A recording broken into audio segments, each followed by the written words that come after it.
నాకు ఫోన్ చేసి సార్ వస్తున్నా అని చెప్పింది మాధవి. నేను అంటే వద్దు మేడం ఆయన అలసటగా ఉన్నాడు. వద్దు. ఆయన మా ఇంటికొచ్చినా, కార్‌లో వచ్చినా పైకెక్కాలంటే 6 మెట్లెక్కాలి వద్దు. వాళ్ళ ఇంటికి మెట్లు 1, 2 ఉన్నాయి. మా విల్లాకి 6 మెట్లున్నాయి ఎత్తులందుది. వద్దు అని ఒక అరగంట లోపల నేనే కొంచెం కాఫీ తాగి, ఫ్రెష్ అయ్యి నెమ్మదిగా ఎట్లా పోయా. పోయి సార్ పక్కనే కూర్చున్నా మంచం మీద. ఆయన ఆయన దగ్గరకొస్తే ఆయన మంచం మీద కూర్చుంటే మంచం మీద సోఫాలో పక్కన ఆయన కూర్చోబెట్టుకుంటారు. నేను పోయి కూర్చుంటాను. ఎప్పుడు ఏ మొహమాటం ఉండదు. మాటలతో జాగ్రత్త గాని ఎంతో ఆత్మీయంగా మెలిగేవాళ్ళం. ఒక అన్నదమ్ముల్లాగా, స్నేహితుల్లాగా, తండ్రి కొడుకుల్లాగా. ఆయన పక్కన పోయి కూర్చున్నాను.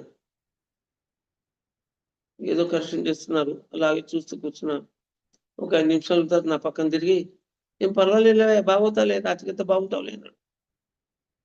నేను అవన్నీ ఏమనలేదు. ఒక గంటో, 2 గంటలో ఆయన దగ్గర కూర్చొని